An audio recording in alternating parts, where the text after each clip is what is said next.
என்ன பாரதி, அப்படியே தனியா வந்து நின்னு ஏதோ பயங்கரமா யோசனை பண்ற மாதிரி தெரியுது. இப்ப எதுக்கு என்ன வந்து நீ டிஸ்டர்ப் பண்ற? இல்ல, எனக்கும் ஆதிக்கும் கல்யாணத்தை நடத்த விட மாட்டேன்னு சவால் எல்லாம் விட்டுட்டு இங்க அமைதியா வந்து நின்னுட்டு இருக்கியே, அதான் கேட்டேன். மித்ரா, இன்னும் ஓட்ட பந்தயம் ஆரம்பிக்கவே இல்ல. அதுக்குள்ள நீயே ஜெயிச்சிட்ட மாதிரி சின்ன பிள்ளைத்தனமா பேசக்கூடாது.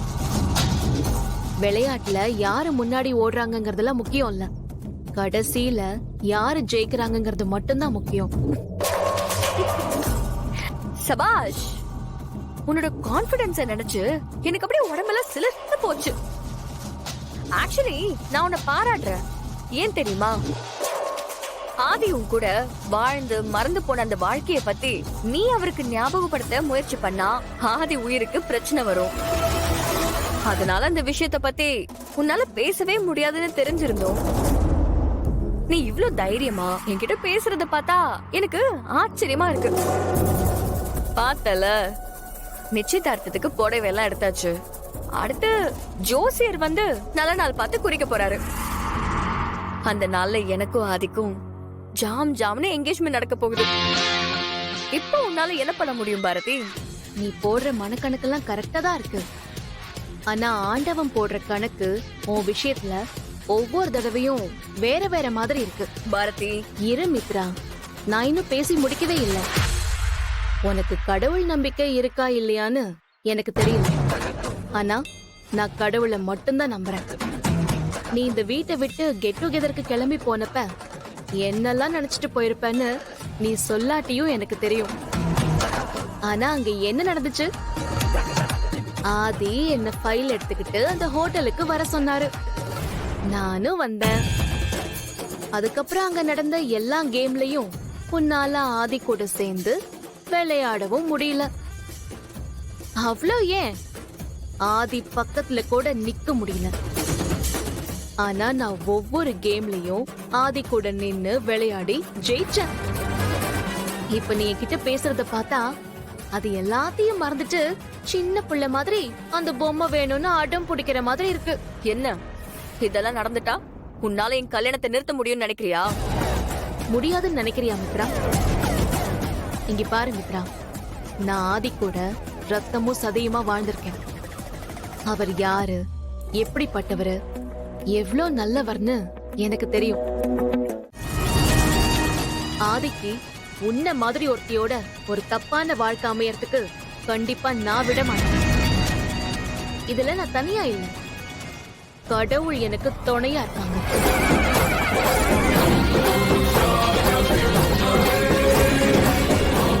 நீ பண்ற விஷயம் எல்லை மீறி போதுனா அத கடவுள் பார்த்துட்டு சும்மா இருக்க மாட்டாங்க. உன்னோட விஷயத்துல நீ திருந்துறதுக்காக ஆண்டவன் உனக்கு நிறைய வாய்ப்பு கொடுத்திருக்காரு. ஆனா உன்னோட கெட்ட புத்தி உன்னை நல்லவளா மாற விடவே இல்லை.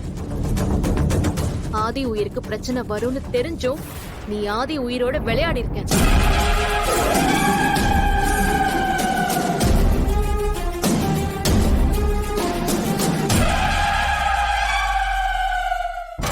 எப்ப நீ இவ்ளோ கீழ்த்தரமானவளா ஆயிட்டியோ அப்பவே உன்னோட அழிவு ஆரம்பமாயிடுச்சு மித்ரா.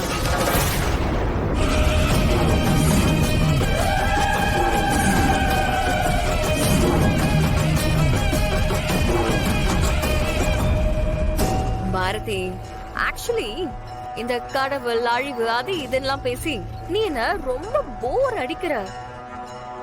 இதெல்லாம் கேக்குறதுக்கு நான் தயாராவே இல்ல. ஜெயிக்க போறது நான் தான் பாரதி.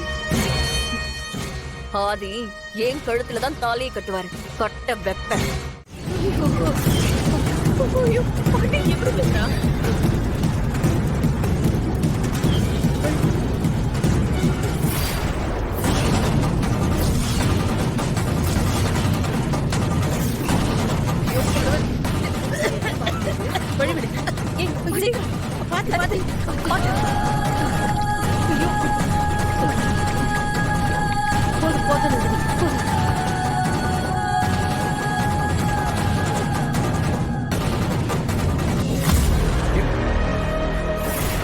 பாட்டி, என்ன பாட்டி நடந்தது?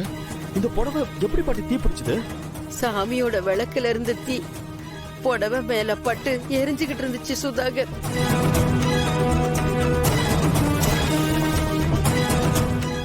எதேச்சியா இந்த பக்கம் வந்தப்பதான் இத பார்த்தேன். நான் புடவை அப்பவே எடுத்துட்டேன். ஆனா பாதி புடவை எரிஞ்சு போச்சு. பாதி புடவை எரிஞ்சு போச்சு.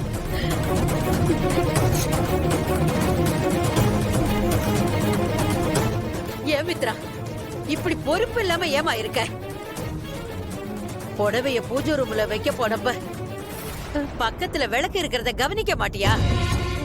இப்ப பாரு, நிச்சயத்துக்குன்னு வாங்கின புடவை இப்படி எரிஞ்சு போயிருக்கு. இல்ல, இதெல்லாம் எனக்கு சரியாவே படல. ஏற்கனவே உன் கல்யாணத்துல 2 தடவை தடங்கள் வந்து இந்த தடவையாவது நல்லபடியா நடக்கணும்னு சொல்லித்தான் எல்லாரும் இந்த பாடுபட்டுக்கிட்டு இருக்கோம். உன்னோட கவன குறைவுனால இப்ப என்ன ஆயிருக்கு பாத்தியா?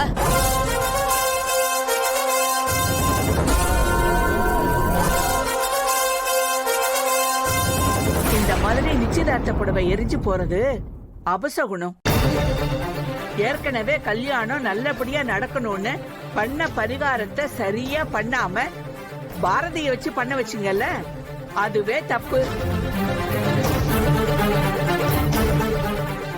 இப்போ இப்படி புடவை வேற சாமி விளக்கு பட்டு எரிஞ்சு போயிருக்கு.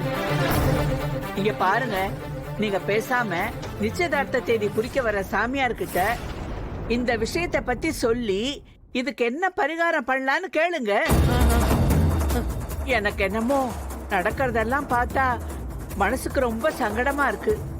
இத பாருங்க, இத ஒண்ணும் நான் உங்களை கஷ்டப்படுத்த சொல்லல, என் மனசுல பட்டுச்சு, அதத்தான் சொல்றேன். நீங்க சொல்றது சரிதான் அம்மா. சாமியாருக்கு போன் பண்ணி இத பத்தி பேசி இதுக்கு என்ன பரிகாரம் பண்ணலான்னு அவர்கிட்டயே கேட்போம். அத பண்ணிட்டு